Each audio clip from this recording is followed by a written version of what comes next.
I had a call with my mum recently, and there was a moment where I felt like not good enough, right? And I chatted about it with my friend for a second, and she was like, look, whenever you talk to your parents, you're gonna feel like shit about yourself. And I was like, huh.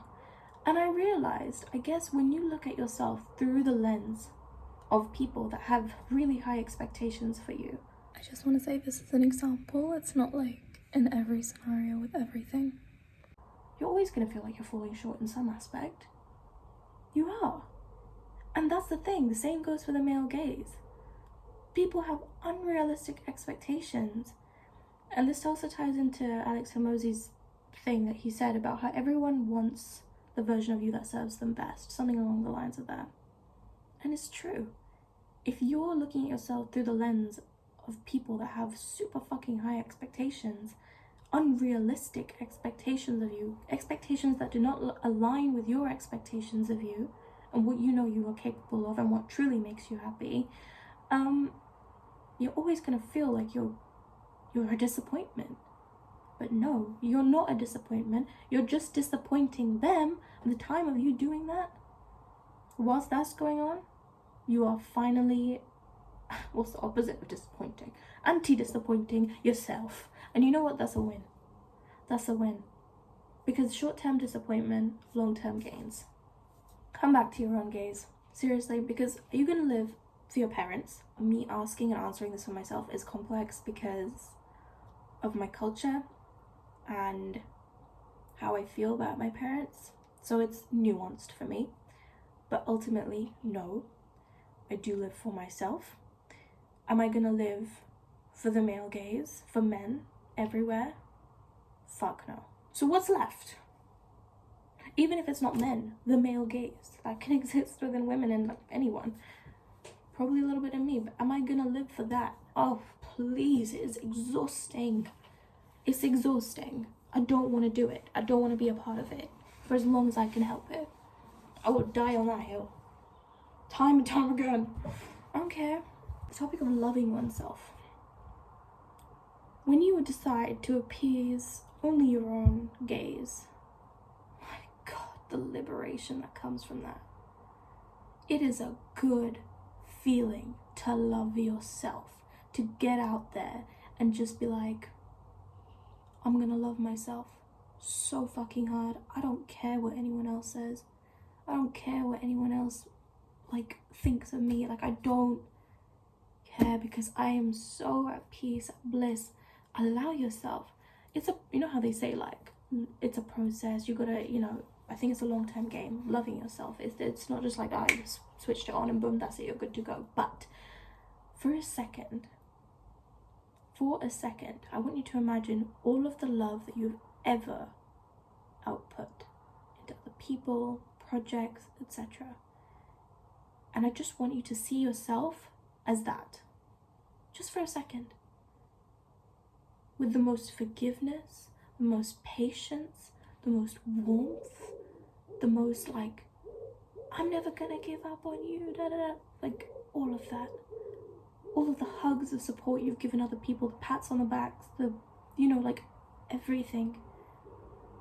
See yourself as that. See yourself as like the receiver of that. Just for a second. And you don't even have to, just play. It doesn't have to be real. It doesn't have to be real. Just play and pretend, oh my God, I love myself so much. Just for a second. Like, how does that feel? I've done it a couple of times and I feel so radiant. Like, what was I doing this whole time? It's hard to maintain if you're not self-disciplined and all of that stuff, but that's a topic for another time. But it's so refreshing when you wake up and you know that the only person you truly need to please is you. Getting back into double standards. I've already mentioned it, you know how men have this sort of vision of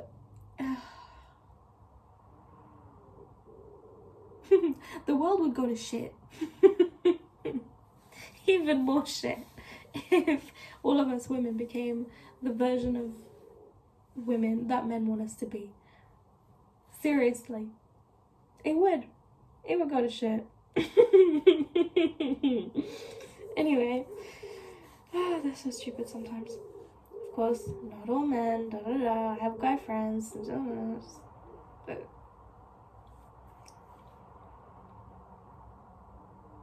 the virgin thing.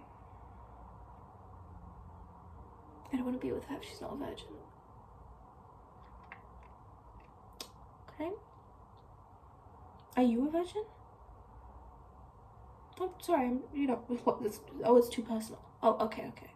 My bad. Okay. Oh, but it's okay for a guy. Oh, right. Oh, I didn't know that. So wait, a guy can sleep with a woman, or multiple people, before marriage, and a woman can't. Oh, of course. What was I thinking? What, that we should exist in a world where things are fair and there aren't double standards? Oh, okay. God, I'm so stupid.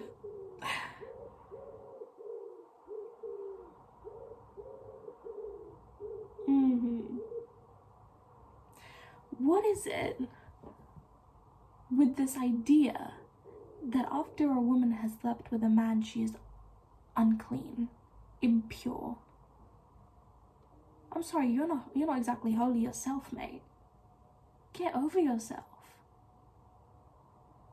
Oh, I just want to say, if there are any women out there and they've been on a date with a guy and he pulls some shit like that, red flag, baby. Red flag. It's one thing, I respect it, if you're someone that says, I don't want to have sex before marriage, I want to be with a virgin, but you're a virgin yourself, out of choice. Like, if you can, whatever you hold someone else to, you gotta hold yourself to that too, honey. Like, it doesn't work. No. What, you think you're so special? That you get to just, you have this claim over a woman's body, what she does and does not do, who she put. Excuse me, you're acting like you've owned her since the day she was born. Another way that came out, it sounds like I'm implying that you own her now, but you have never owned her, nor will you ever own her or any of the other women in society, so. And what gives you the right? What gives you the fucking right?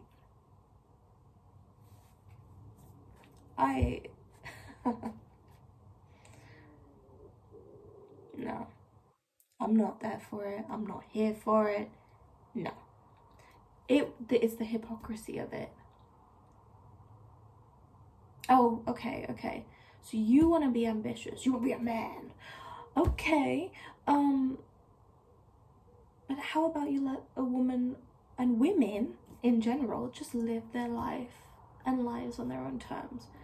It's fine. Look, if you're someone that's traditional and you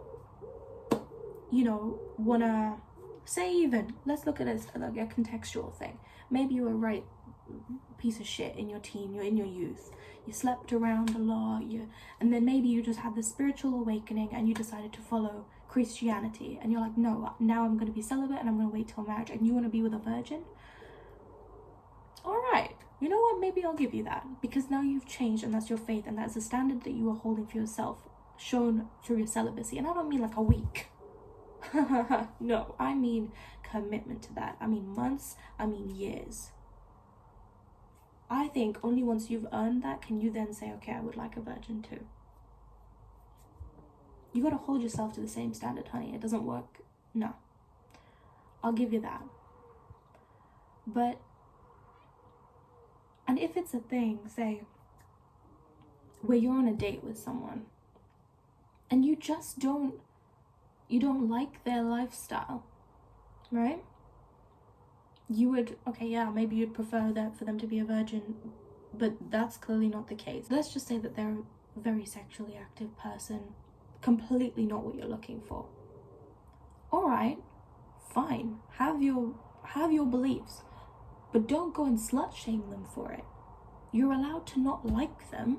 You're allowed to disagree with them. You're allowed to believe what you believe about what lifestyle is best. But what we're not gonna do is sit here and slut shame people. Because being liberal and being free and being God-worthy and whatever in your eyes could look like abstaining, not having sex outside of marriage, not, you know, having sex unless you're in a committed relationship. That could look like the highest version of yourself for you, but for somebody else that could look like just embracing their sexuality through the means of sleeping with different people at different times and not committing to marriage. So let's not have this thing, and I feel it especially towards women, like this is what gets me. If the guy is out getting a load of girls, he's a bachelor. If a woman is out getting a load of guys, she's a hoe. We admire people that live the bachelor lifestyle. Oh, he's got a bachelor pad, he's a stud. Oh, and a woman, she's loose, she's untrustworthy, she's a slut, she could never lead, she could never be a mother. Oh yeah, because sexual liberation and parenthood don't go hand in hand. Right. I want to imply that I'm promoting promiscuity to a level of being irresponsible and reckless with oneself. I can understand in the context of that how a person like that being a parent could be a poor choice. However, in the context of a woman just taking her time and doing her thing sexually, being responsible with it, we instantly demonize a woman like that, and we say that she's irresponsible. We deem her sexuality to be the opposition of maternal love. Like, those two cannot exist. Either you're a mother or you're a hoe. Either you're wifey material or you're for the streets. But there's no shades of grey. There's no tolerance here. There's no acceptance. Yet that nuance is allowed to exist when it comes to the men of society. I had therapy yesterday. The way that they do it, the lady gave me an analogy, and actually I kind of liked it. She said I wouldn't get someone to climb a mountain in flip-flops. Although she claims she's seen some people do it, or she knows of some people doing it, she wouldn't get someone to do that herself. So the analogy is basically like representative of the fact that they like to, I guess, slowly undress the topic. So we started yesterday in session 1 with talking a little bit about my goals, what I wanted to specifically achieve for myself out of these therapy sessions, just a few more contract details, and then one thing that was really interesting, I had to talk about my strengths.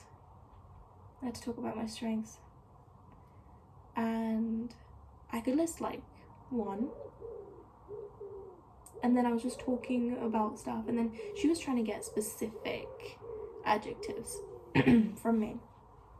And as the counselor, they're not meant to give you the words, they try and get that out of you, like you have to be the one. And we managed to get, so the one I said was resilience, and then we had to kind of go into defining what resilience meant for me, and that was interesting. And then we kind of ended up bringing about, I guess, kindness, but even now, I don't know. I said intuitive. What else? We talked about perhaps me being self-aware, and I couldn't accept it. It was interesting because I said, you know, I've been called that, I've been called wise, stuff like that. But I said the reason for me not wanting to claim that for myself is because I don't ever want to get too cocky with it. I don't ever want to be like, yes, I'm really self-aware, or I'm wise, you know, because I think with that can come a feeling that you know it all, that you've seen it all, and it takes away from, I guess, a growth mindset. Even I don't ever want to get to a day where I'm like, okay, I've done enough introspection, or I've done enough self-study, or because when I do that, I limit myself and the ability that I'm able to help other people and myself, because you perceive yourself as having all the answers. But if you do that, there's no further questioning. There's no, well, maybe you could be wrong. I do believe true wisdom is knowing that you'll never fully know. But our ability as humans to subconsciously hold that within ourselves, I mean, it's hard, because we do look at patterns, we do look at trends, we internalize them, whether it's with regards to ourselves or the world around us, it's very hard to remember that you don't know, because that is uncertainty. And we don't like uncertainty. We thrive off of certainty. Certainty is what exists in our habits and our relationships. If we were always uncertain about everything, well, we've kind of lost our anchor. Or we feel like we have. I don't ever want to get too cocky with that. And I say this perhaps to inspire other people. Look at yourself. See, and also we all have blind spots too. You know, I wouldn't ever want to get to a spot where I feel like, yeah, I've seen it all and I know it all. Because even if you've seen it all and you know it all, your info could be outdated. You see that with your parents. They think they've seen it all, know it all to some extent, at least in a certain field, and then our generation comes out with something else. You see how it throws them. But the parents that I say do the best are the ones that are open-minded to it and get rid of that belief that they know it all. Because they're the ones that adapt, right? I wouldn't ever want to get to a spot where I feel like, oh, I'm so wise, I'm the wise parent, and then my kid turns around with something that they can't handle, and then I can't handle it because I can't handle my ego being broken, so I squash them and their feelings, creating unnecessary trauma. So I think what I wanted to mention, because after all of this, she asked me, how did that feel? Talking about your strengths. And I said, strange. Weird. And she asked me why. And I said, because I think I spend so much time thinking about what I'm not, how I could do better, what I'm not enough of. I remember when I was saying all these things, you know, I was like, this is something I need my friends for. And she was like, no, the whole point is that you're able to say it for yourself, to create some sort of self-esteem. And then this led into the question of value, because I wanted to talk to her and understand what being valuable meant to me. I mentioned to her how a lot of us, you know, we know that our achievements aren't exactly what gives us value. Inherently, we have value. But what does that look like? What does that mean? Where does that come from?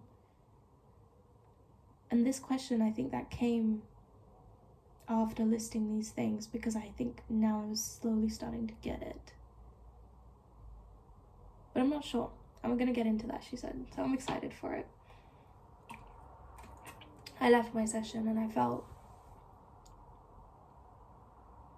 was like, that's fun. That was fun.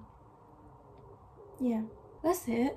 That's all I have to say for now. I know it was a lot and we had ups and downs there. I think my sentiments have been made known. I don't know how to start with this. When you have seen a liberated world, or a world in which women have more equality, more opportunity, more freedom of choice, and you have your own house, your own job, your own source of income, or a few, you have very much claim over your own life, and you go to a place, and maybe divorced. Perhaps a man treated you beyond shittily and you got a divorce. Or maybe just it wasn't the right fit. It really wasn't. And then you got a divorce. Or they ended up gambling or something and you got a divorce, right? You get the picture. And then you go somewhere. Or maybe you also haven't chosen to have kids because you don't want to have kids. And you go somewhere and you see a woman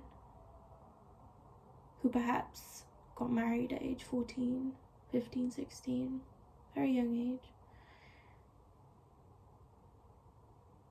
And she was forced to have children pretty much straight away. She's never worked. Or maybe she did work before she got married. And then she gave it up, naturally. After marriage. Perhaps she's super qualified. She's qualified even as a doctor. But she doesn't work now because she's married. Her husband kind of treats her like shit. Probably cheats on her, but he buys her nice things. And he's a good man. He's kind to her. He's kind to her. He's good to the kids.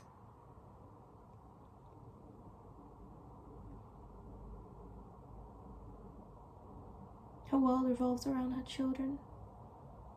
Maybe she makes a little bit of money on the side by stitching up old clothes or something. Who knows? Maybe she doesn't. Maybe she just cleans. She accommodates the husband's family. When they want to come visit, she'll do all the cooking, everything. Maybe she's even really glamorous whilst doing so. It's not her that's doing the cooking, it's the maid. It's the maid. She just tells the maid what to do.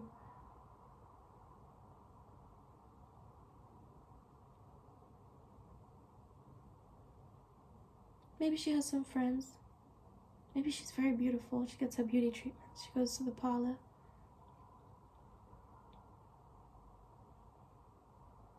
Maybe she's happy. Maybe she's even fulfilled.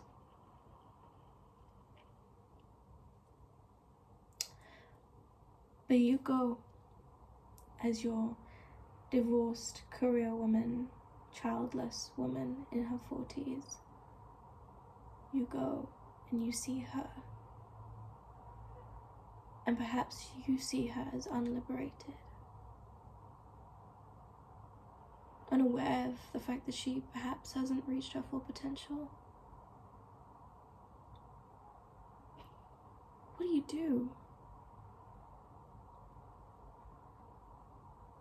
Say you bring it up. Say you're friends with this woman. You find some common ground in perhaps a book that you like. She finds you absurd, really Western, too modernized. Strange that you haven't had children or that you don't even want them. You find her to be repressed. You feel bad for her. You couldn't imagine living the life that she lives. And you bring it up because you see how horribly her husband can be, how horribly he can treat her sometimes. You want nothing more than to help her. But she turns around and she tells you, but she's happy. This is the best life she could ever live.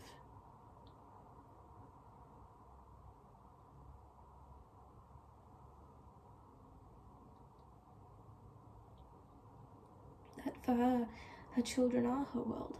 They are her fulfillment. What more could she need?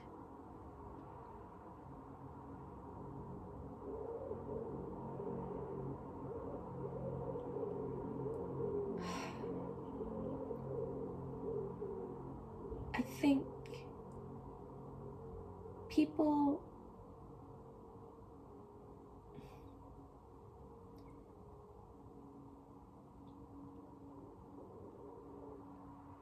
struggle to see a world beyond the world that they know.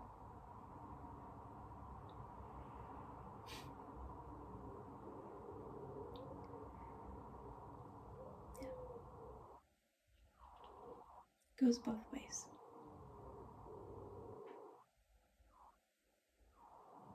I feel more like the former, perhaps Western woman. You know? I do, because I've grown up in the West. Western experiences, Western opportunities.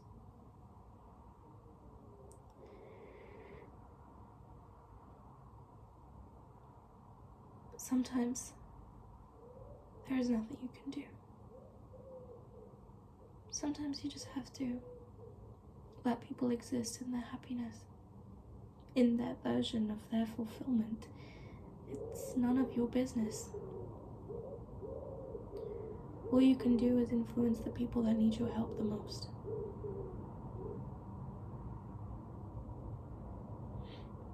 Isn't it interesting, though, how we perceive our own lives versus how we perceive others, and how that's based off of what we're exposed to, what our norms are, culturally, socially, don't know, I'm still kind of figuring that one out. It's a bit of a metaphor, but it's also not. It's also not. It's very real. Those two women that I described, I guess they're an amalgamation of real women. Real women that I've seen. Beautiful, kind, loving, powerful, fantastic, intelligent, brilliant women that I have seen.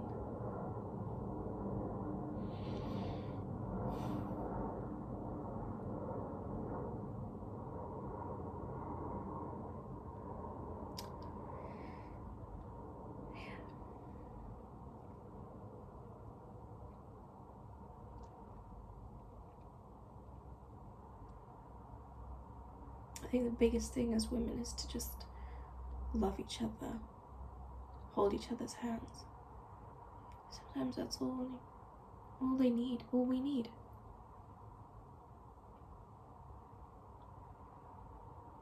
Because sometimes that's all we have.